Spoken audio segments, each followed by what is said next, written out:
चलिए आज की क्लास को शुरू करते हैं। आज की क्लास में हम लोग सेट नंबर 8 को देखने वाले हैं। सेट नंबर 8 को हम लोग देखने वाले हैं, तो चलिए शुरू करते हैं। सेट नंबर 8 में हम लोग प्रश्न नंबर 1 को हम लोग देख लेते हैं। देखिए प्रश्न नंबर 1 में बोला जा रहा है प्रथम अंतर्राष्ट्रीय पर्यावरण सम्मेलन किया गया। तो बोला जा रहा है प्रथम अंतर्राष्ट्रीय पर्यावरण सम्मेलन किया गया, तो कहाँ पर किया गया था?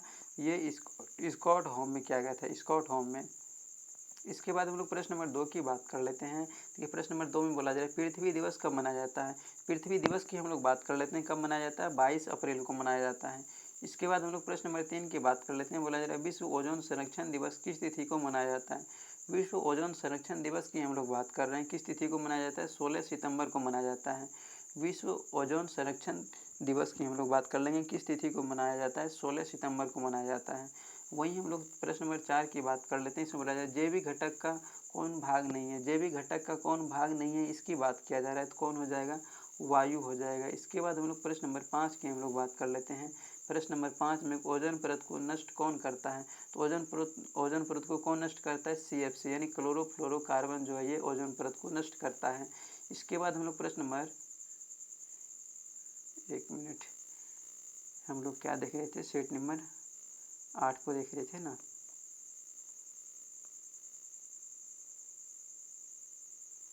शीट नंबर 8 में हम लोग 5 नंबर प्रश्न को देख रहे थे। इसमें क्या बोला जा रहा है?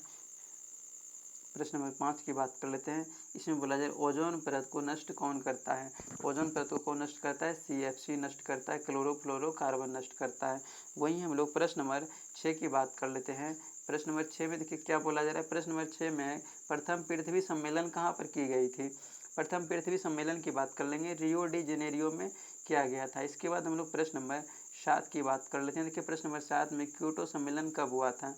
क्योटो सम्मेलन की बात कर लेते हैं हम लोग 1997 ईस्वी में क्योटो सम्मेलन हुआ था। इसके बाद हम लोग प्रश्न नंबर 8 की बात कर लेते हैं। बोला जा रहा है पारा प्रदूषण से प्रभावित अंग कौन सा? बोला जा रहा है पारा प्रदूषण से प्रभावित अंग की बात किया जा रहा है, तो कौन सा हो जाएगा? मस्तिष्क हो जाएगा। इसके बाद हम लोग प्रश्न नंबर हम लोग 9 की बात कर लेते हैं। देखिए प्रश्न नंबर 9 में क्या बोला जा रहा है? बोला जा रहा है राष्ट्रीय जल नीति की घोषणा कब की गई? राष्ट्रीय जल नीति की घोषणा की हम लोग बात कर लेंगे क्या, तो कब किया गया था? 2002 ईस्वी में किया गया था। इसके बाद हम लोग प्रश्न नंबर 10 की बात कर लेते हैं। प्रश्न नंबर हम लोग 10 की बात कर लेते हैं। इसमें बोला जा रहा है ओजोन परत के संरक्षण से संबंधित मॉन्ट्रियल सम्मेलन कब किया गया? बोला जा रहा है ओजोन परत के संरक्षण से संबंधित मॉन्ट्रियल सम्मेलन कब किया गया? तो कब किया गया था? तो 16 सितंबर 1987 ईस्वी में किया गया था। इसके बाद हम लोग प्रश्न नंबर 11 की बात कर लेते हैं। प्रश्न नंबर 11 में राष्ट्रीय वन नीति कब लागू किया गया? राष्ट्रीय वन नीति की हम लोग बात कर लेंगे, कब लागू किया गया था? 1988 ईस्वी में लागू किया गया था। इसके बाद हम लोग प्रश्न नंबर 12 की बात कर लेते हैं। देखिए प्रश्न नंबर 12 में पारितंत्र शब्द का प्रयोग सर्वप्रथम किसने किया? पारितंत्र शब्द का सर्वप्रथम प्रयोग किसने किया था? इसकी हम लोग बात कर लेते हैं, तो ये हो जाएगा A.G. टॉन्सले ने किया था।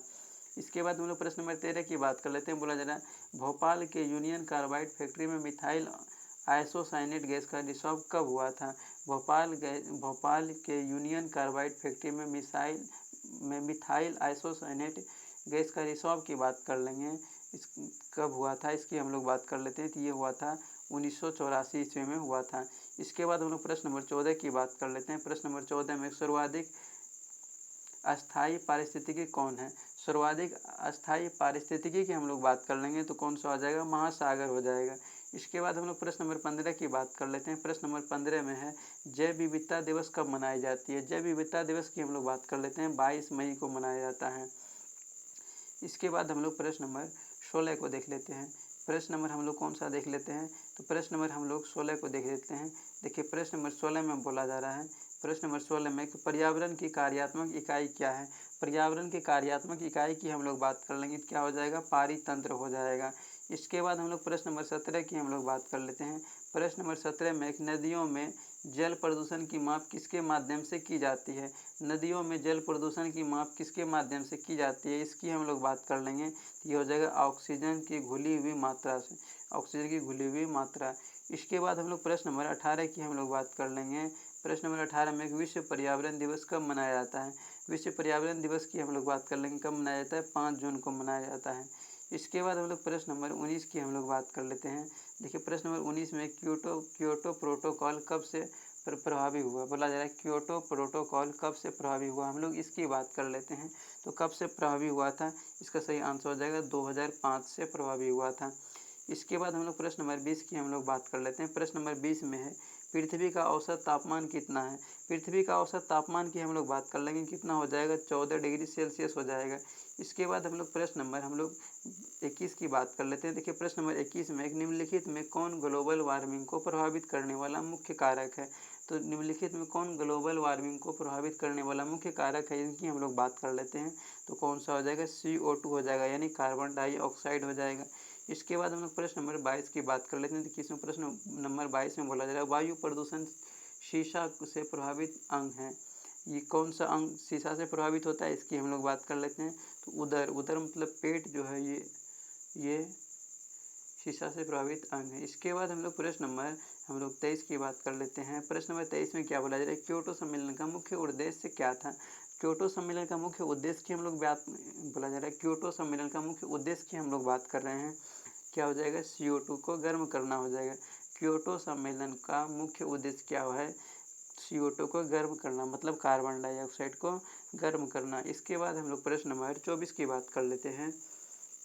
प्रश्न नंबर 24 में क्या बोला जा रहा है पारितंत्र में ऊर्जा का मुख्य स्रोत क्या है। पारितंत्र में ऊर्जा का मुख्य स्रोत की बात कर लेंगे, क्या हो जाएगा सूर्य हो जाएगा। इसके बाद हम लोग प्रश्न नंबर 25 की बात कर लेते हैं। प्रश्न नंबर 25 में बोला जा रहा है प्रथम बार इलेक्ट्रोलॉजी शब्द का प्रयोग किसने किया था। तो प्रथम बार इलेक्ट्रोलॉजी शब्द का प्रयोग की बात कर लेंगे, कौन किया था, तो रीटर ने किया था। इसके बाद हम लोग प्रश्न नंबर 26 की बात कर लेते हैं। प्रश्न नंबर 26 में सर्वप्रथम ग्रीन हाउस गैसों की संकल्पना किसने किया था। सर्वप्रथम ग्रीन हाउस गैसों की संकल्पना की हम लोग बात कर लेंगे, किसने किया था, तो इसका सही आंसर हो जाएगा जोसेफ फोरियर ने किया था, जोसेफ फोरियर। इसके बाद हम लोग प्रश्न नंबर 27 की बात कर लेते हैं। प्रश्न नंबर 27 में विश्व वन दिवस कब मनाई जाती है। विश्व वन दिवस की हम लोग बात कर लेते हैं। तो कब मनाई जाती है, 21 मार्च को मनाया जाता है। विश्व वन दिवस की हम लोग बात कर लेते हैं, कब मनाया जाता है, 21 मार्च को मनाया जाता है। वही हम लोग प्रश्न नंबर 28 की बात कर लेते हैं। इसमें बोला जा रहा है विलुप्त हो रहे प्राणियों का संबंध किससे है। विलुप्त हो रहे प्राणियों का संबंध की हम लोग बात कर लेंगे, तो कौन सा हो जाएगा रेड डाटा बुक हो जाएगा। विलुप्त हो रहे प्राणियों का संबंध की बात कर लेंगे, किससे हो जाएगा रेड डाटा बुक से हो जाएगा। इसके बाद हम लोग प्रश्न नंबर 29 की बात कर लेते हैं।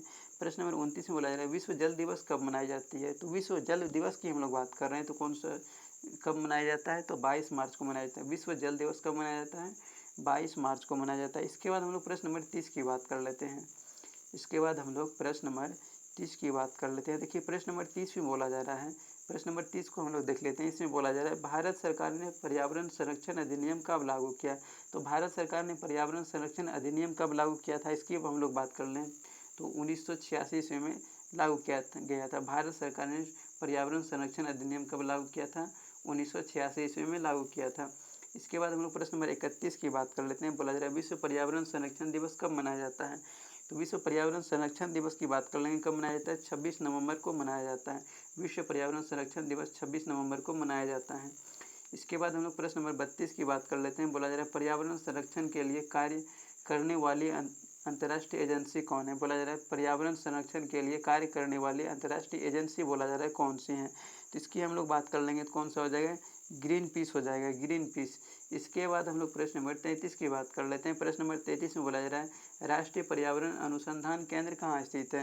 राष्ट्रीय पर्यावरण अनुसंधान केंद्र की हम लोग बात कर रहे हैं, तो कहाँ पर स्थित है, ये नागपुर में स्थित है। राष्ट्रीय पर्यावरण अनुसंधान केंद्र कहाँ पर स्थित है, ये नागपुर में स्थित है। इसके बाद हम लोग प्रश्न नंबर 34 की हम लोग बात कर लेते हैं। देखिए प्रश्न नंबर 34 में राष्ट्रीय पर्यावरण नीति की घोषणा कब की गई।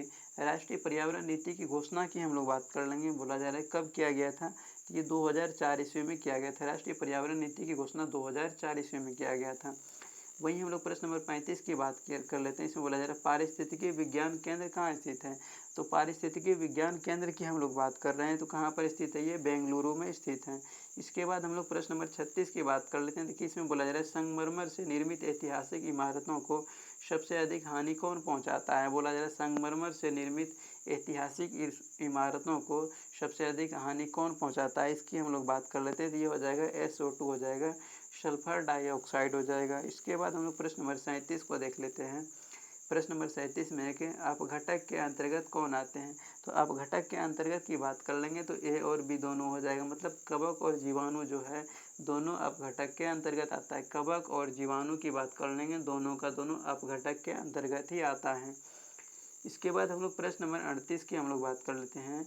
कौन से बात कर लेते हैं, प्रश्न नंबर हम लोग 38 की बात कर लेते हैं। इसमें बोला जा रहा है ग्रीन हाउस गैस के कारक कौन नहीं है। बोला जा रहा है ग्रीन हाउस गैस के कारक कौन नहीं है, इसकी बात किया जा रहा है। तो इसका सही आंसर हो जाएगा ऑक्सीजन। ऑक्सीजन जो है ये ग्रीन हाउस गैस के कारक नहीं है। बाकी जलवाष्प हैं, कार्बन डाइऑक्साइड भी है, मीथेन भी है, लेकिन ऑक्सीजन नहीं है। अब चलिए हम लोग प्रश्न नंबर 39 की बात कर लेते हैं। बोला जा रहा है विश्व आर्द्र भूमि दिवस कब मनाया जाता है। तो विश्व आर्द्र भूमि दिवस की बात कर लेंगे, कब मनाया जाता है। तो ये 2 फरवरी को मनाया जाता है। विश्व आर्द्र भूमि दिवस कब मनाया जाता है, इसकी हम लोग बात कर लेते हैं। तो 2 फरवरी को मनाया जाता है। इसके बाद हम लोग प्रश्न नंबर 40 की बात कर लेते हैं। प्रश्न नंबर 40 में बोला जा रहा है ऊर्जा पिरामिड सदैव होती है। तो ऊर्जा पिरामिड जो है ये सदैव कैसी होती है, इसकी बात कर लेते हैं। तो सीधा होता है। ऊर्जा पिरामिड जो है ये सदैव सीधा होता है। इसके बाद हम लोग प्रश्न नंबर 41 की बात कर लेते हैं। प्रश्न नंबर 41 में बोला जा रहा है कि मानव जनित पर्यावरणीय प्रदूषण कहलाता है। तो मानव जनित पर्यावरणीय प्रदूषण की बात कर लेंगे, क्या कहलाता है। तो ये हो जाएगा एंथ्रोपोजेनिक हो जाएगा, एंथ्रोपोजेनिक। इसके बाद हम लोग प्रश्न नंबर 42 को देख लेते हैं, ठीक है। प्रश्न नंबर 42 में देखिए, इसमें बोला जा रहा है जैव विघटित प्रदूषक क्या है। जैव विघटित प्रदूषक की बात कर लेंगे। जैव विघटित प्रदूषक क्या है, इसकी हम लोग बात कर लेंगे। तो ये हो जाएगा वाहित मल हो जाएगा। इसके बाद हम लोग प्रश्न नंबर 43 की बात कर लेते हैं। देखिए प्रश्न नंबर 43 में बोला जा रहा है एस्बेस्टस धूल से प्रभावित अंग कौन है। बोला जा रहा है एस्बेस्टस धूल से प्रभावित अंग की बात किया जा रहा है, तो कौन सा हो जाएगा, फेफड़ा हो जाएगा। एस्बेस्टस धूल से प्रभावित अंग कौन सा हो जाएगा, फेफड़ा हो जाएगा। इसके बाद हम लोग प्रश्न नंबर 44 को देख लेते हैं और आज के सेट का ये सबसे अंतिम प्रश्न है। इसमें बोला जा रहा है प्रश्न नंबर 44 में बोला जा रहा है वायु प्रदूषक CO किसे प्रभावित करता है। तो इसमें बोला जा रहा है वायु प्रदूषक CO किसे प्रभावित करता है। तो वायु प्रदूषक CO की हम लोग बात कर लेंगे, किसे प्रभावित करता है, ये रक्त को प्रभावित करता है। तो आज के सेट में टोटल 44 प्रश्न ही था। इसके बाद हम लोग नेक्स्ट सेट को हम लोग नेक्स्ट क्लास में देख लेंगे।